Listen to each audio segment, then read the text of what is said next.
السلام علیکم، welcome to my channel Urdu کہانیاں۔ دوستو، آج میں آپ کے لیے ایک سچی اور سبق آموز کہانی لے کر حاضر ہوئی ہوں۔ اگر آپ میرے چینل پر نئے ہیں تو چینل کو سبسکرائب کر لیں اور بیل آئیکن کو بھی دبا لیں تاکہ ہر کہانی آپ تک پہنچتی رہے۔ تو چلیں کہانی شروع کرتے ہیں۔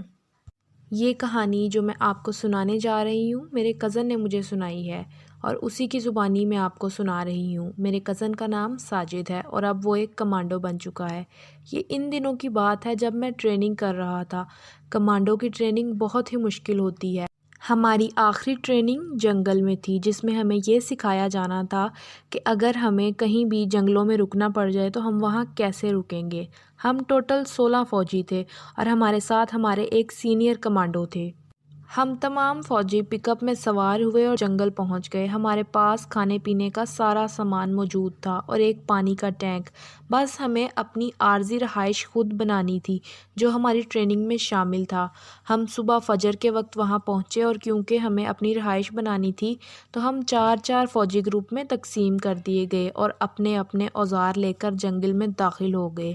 ہم چاروں میں سے 2 لکڑیاں کاٹنے لگ گئے اور 2 لوگ گھاس پھوس کاٹ کر جمع کرنے لگ گئے۔ کیونکہ اس جنگل میں درخت اور گھاس پھوس تھی، جھاڑیاں نہیں تھیں۔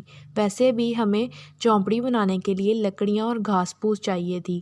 ہم نے جب اپنا کام مکمل کر لیا تو لکڑیاں اور گھاس پھوس لے کر ہم وہاں پہنچے جہاں ہمیں اپنی رہائش بنانی تھی۔ ہم 4 گروپ تھے اور ایک ہمارے کمانڈو۔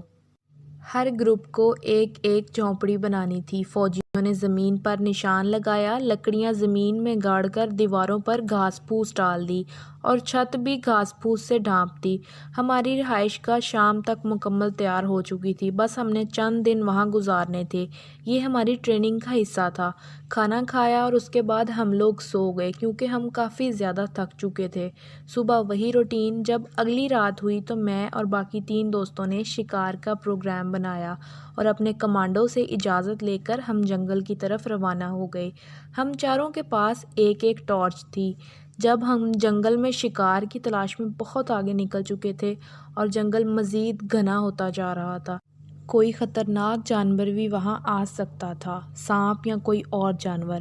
اتنا سوچ رہے تھے کہ اچانک ٹارچ بند ہو گئی اور ایک زوردار چیخ بلند ہوئی جو کہ ہمارے ایک ساتھی کی تھی۔ اتنی بھیانک چیخ تھی کہ میرا کلیجہ منہ کو آ گیا اور دل زور زور سے دھڑکنے لگا۔ ہم ابھی اتنے مضبوط نہیں ہوئے تھے کہ ایسی صورتحال کا سامنا کرتے۔ ہماری ٹارچ بند ہو چکی تھی اور آن ہونے کا نام نہیں لے رہی تھی۔ پھر ہمارے ایک اور ساتھی کے ساتھ وہی ہوا جس کا نام عمیر تھا۔ اندھیرے کی وجہ سے ہمیں کچھ دکھائی نہیں دے رہا تھا۔ میرا دوسرا ساتھی عرفان، میں اور وہ دونوں گھبرا گئے۔ عرفان نے میرا ہاتھ مضبوطی سے تھام لیا۔ ہمیں محسوس ہوا کہ جیسے ہمارے پیچھے کوئی ہے، لیکن وہ درخت تھا۔ ہم دونوں اس درخت کے ساتھ لگ کے بیٹھ گئے۔ ہم آگے نہیں جا سکتے تھے۔ ایک تو ہم دونوں کی ٹارچز بند تھی اور دوسرا جنگل بہت زیادہ گھنا تھا۔ ہم شاید باتوں باتوں میں کافی آگے آ گئے تھے۔ ہمارے دونوں ساتھیوں کی چیخوں کے بعد ان کا کچھ پتہ نہیں تھا، لازمی وہ کسی حادثے کا شکار ہو گئے تھے۔ میں نے اپنی ٹارچ کو ہلایا، 2-3 جھٹکے دیے، لیکن وہ آن ہونے کا نام نہیں لے رہی تھی۔ ہمیں موت اپنے سر پر دکھائی دے رہی تھی۔ عرفان نے میرا ہاتھ مضبوطی سے تھام رکھا تھا اور خوف سے وہ کانپ رہا تھا۔ ہم دونوں بہت بڑی مصیبت میں پھنس چکے تھے۔ اگر ٹارچ آن نہ ہوتی تو ہم اندھوں کی طرح یہیں بیٹھے رہتے۔ ہم دونوں دم سادے وہاں بیٹھے رہے، آواز بھی نہیں نکال رہے تھے کہ اچانک کوئی چیز ہمارے آگے گری اور ہماری ٹارچ آن ہو گئی۔ وہ شے کوئی اور نہیں بلکہ اکرم کی لاش تھی جس کا سر دھڑ سے جدا تھا اور اس کے پورے جسم سے خون ابل رہا تھا۔ ہم دونوں کے تو اوسان قطع ہو گئے۔ ہم نے وہاں سے دوڑ لگا دی۔ ہم دونوں ایک دوسرے کا ہاتھ تھامے اندھا دھند بھاگ رہے تھے کہ اچانک عرفان کو کسی چیز سے ٹھوکر لگی اور وہ زمین پر گر گیا۔ وہ چیز عمیر کی لاش تھی۔ میری ٹارچ آن ہی رہی۔ عرفان گرنے کی وجہ سے منہ کے بل گرا تھا اور اس کی ٹارچ بھی کہیں دور جا گری تھی۔ میں نے عرفان کو سہارا دے کر اٹھایا۔ جیسے کیسے ہم اس گھنے جنگل سے باہر نکلے، لیکن شاید ہم اپنا راستہ بھول چکے تھے۔ ہم جنگل سے باہر تھے، پھر مجھے تھوڑی دور کچھ روشنی دکھائی دی۔ ہم تھوڑا سا آگے بڑھے تو وہ ایک جھونپڑی تھی جو گھاس پھوس اور لکڑیوں سے بنائی گئی تھی۔ عرفان گرنے کی وجہ سے تھوڑا سا زخمی ہو گیا تھا۔ جب میں اور عرفان اندر داخل ہوئے تو ایک چارپائی پر ادھیڑ عمر شخص سو رہا تھا۔ وہ لگ بھگ 70 اور 80 برس کے درمیان ہوگا۔ میں نے اسے جگایا تو وہ آدمی اٹھ بیٹھا۔ شاید وہاں ہم لوگوں کو دیکھ کے وہ حیران تھا۔ پھر اس نے ہم سے پوچھا، کون ہو تم؟ یہاں کیسے پہنچے؟ میں نے عرفان کو بٹھا کر کہا، بابا جی اس کی تھوڑی مرہم پٹی کر دو، سر سے خون بہت بہہ رہا ہے، بعد میں آپ کو بتاتا ہوں۔ پھر بابا جی نے دیسی طریقے سے عرفان کی مرہم پٹی کر دی۔ اس سے پہلے کہ بابا جی مجھ سے سوال کرتے، میں نے سوال کر دیا کہ بابا جی آپ یہاں اس ویرانے میں کب سے رہ رہے ہو؟ تو اس پر انہوں نے بتایا کہ مجھے تو یہاں رہتے ہوئے لگ بھگ 40 سال ہو گئے، پر بیٹا یہاں تو دن کے وقت کوئی نہیں آتا، تم لوگ رات کو وہ بھی اس ٹائم کیسے آ گئے ہو؟ یقیناً تم لوگ راستہ بھول گئے ہو، کوئی شکاری معلوم ہوتے ہو، کیونکہ شکار کی رائفل میرے کندھے پر ٹنگی ہوئی تھی۔ بابا جی نے مجھ سے دوبارہ سوال کیا۔ اس بار میں انہیں اپنے ساتھ پیش آنے والا سارا واقعہ بتا چکا تھا کہ ہم لوگ شکار کے لیے نکلے تھے، معلوم نہیں تھا کہ جنگل اتنا گھنا اور خطرناک ہوگا۔ میں نے انہیں کہا، ہمارے ساتھی اور کمانڈو پریشان ہو رہے ہوں گے، اس بات سے بے خبر کہ ہمارے 2 ساتھی موت کے منہ میں چلے گئے۔ میری بات سننے کے بعد بابا جی نے کہا، لگتا ہے تمہیں اس جنگل کے بارے میں واقعی کچھ معلوم نہیں، جبھی تو تمہارے 2 ساتھی جان سے گئے۔ تم لوگ اللہ کا شکر ادا کرو، ایک ساتھ ہونے کی وجہ سے بچ گئے۔ بیٹا جی میں بتاتا ہوں، بابا جی نے کہنا شروع کیا، یہاں سے 5-6 کلومیٹر کے فاصلے پر کچھ آبادی ہے، تم لوگ آج رات یہاں اسی جھونپڑے میں گزار لو، ابھی تم لوگوں کا واپس جانا ٹھیک نہیں، وہ آبادی یہاں سے صاف دکھائی دیتی ہے، صبح دیکھ لینا۔ خیر اس جنگل میں کچھ حصہ ایسا ہے جو خطرناک ہے۔ اس آبادی کے لوگ پہلے جب یہاں آباد ہوئے تو اپنے گھروں کے لیے گھاس پھوس اور لکڑیاں یہاں سے لے کر جاتے تھے۔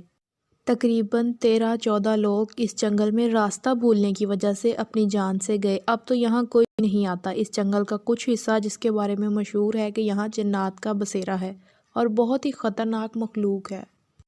اس جنگل میں تھوڑا سا آگے جانے کے بعد کوئی انجانی طاقت آپ کو کھینچتی ہوئی سیم اسی جگہ لے جاتی ہے اور بندہ جان سے ہاتھ دھو بیٹھتا ہے۔ بیٹا یہاں بہت سے عامل آئے، پر ان کا کہنا ہے کہ یہاں جنات وغیرہ کی ایک بستی ہے اور وہ کسی انسان کو اپنے علاقے میں آنے کی اجازت نہیں دیتے، اور اگر کوئی انسان ان جنات کے علاقے میں چلا جائے تو زندہ بچ کے واپس نہیں آتا۔ بیٹا مجھے تو حیرت ہو رہی ہے کہ تم دونوں کیسے زندہ بچ گئے ہو، اس بستی کے لوگ اب یہاں قدم بھی نہیں رکھتے۔ بابا جی کی باتیں سن کے ہم بہت حیران ہوئے۔ ہمیں اپنے دونوں ساتھیوں کی موت کا شدت سے دکھ تھا۔ خیر جیسے تیسے رات ہم نے اس بابا کے ساتھ جھونپڑی میں گزاری۔ صبح ہمیں اپنے کمانڈو کے سامنے پیش ہونا تھا، پتہ نہیں آگے کیا ہوتا، ہمارے ساتھ شاید جیل یا اس نوکری سے ہاتھ دھو بیٹھتے۔ اگلی صبح عرفان کچھ بہتر تھا۔ بابا جی نے چائے اور ناشتہ دیا جو وہ خود کرتے تھے۔ اجازت لینے سے پہلے میں نے بابا جی سے کہا، مجھے وہ بستی دیکھنی ہے، تو وہ بابا جی ہمیں تھوڑا سا آگے لائے تو سامنے وہ بستی تھی، کچے پکے مکان اور گھاس پھوس سے بنی جھونپڑیاں صاف دکھائی دے رہی تھی۔ مجھے وہ منظر بہت اچھا لگا۔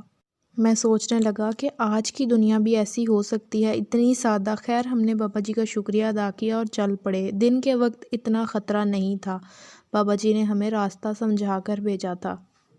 تقریباً 2-3 گھنٹے چلتے رہنے کے بعد ہم اپنی رہائش پر پہنچے اور کمانڈو کے سامنے پیش ہوئے۔ ہماری وجہ سے وہ بہت پریشان تھے اور کمانڈو تو آگ بگولا ہوئے، انہوں نے اپنے دل کی بڑاس نکالی تو باقی دونوں کے بارے میں پوچھا تو میں نے تمام واقعہ بتا دیا، جس کے بعد کمانڈو پر جنون طاری ہو گیا۔ انہوں نے کہا، تم لوگوں کو اس ایریا میں جانے کے لیے کس نے کہا تھا؟ میں تم لوگوں کو بتانا بھول گیا تھا۔ خیر ان کا غصہ کم ہوا تو انہوں نے حکم دیا کہ ان دونوں کی باڈیز ڈھونڈ کر لاؤ، دن کو اتنا خطرہ نہیں وہاں۔ پھر ہم نے حکم کی تعمیل کی اور جنگل میں سب پھیل گئے، لیکن ان دونوں کے خون کے علاوہ وہاں ہمیں کچھ نہیں ملا، ان کی باڈیز نہیں ملیں۔ مجھے اور عرفان کو سزا کے بعد نوکری سے ہاتھ دھونا پڑ گیا اور کمانڈو کو کچھ جرمانہ ہوا۔ آج بھی مجھے وہ واقعہ یاد آتا ہے تو دل خوف سے کانپ اٹھتا ہے، میرا دل خون کے آنسو روتا ہے۔ ان دونوں کی موت وہاں لکھی تھی، پھر ان دونوں کی اس موت نے مجھے اللہ کی طرف راغب کر دیا۔ واقعی اللہ ہی سب سے بڑا ہے۔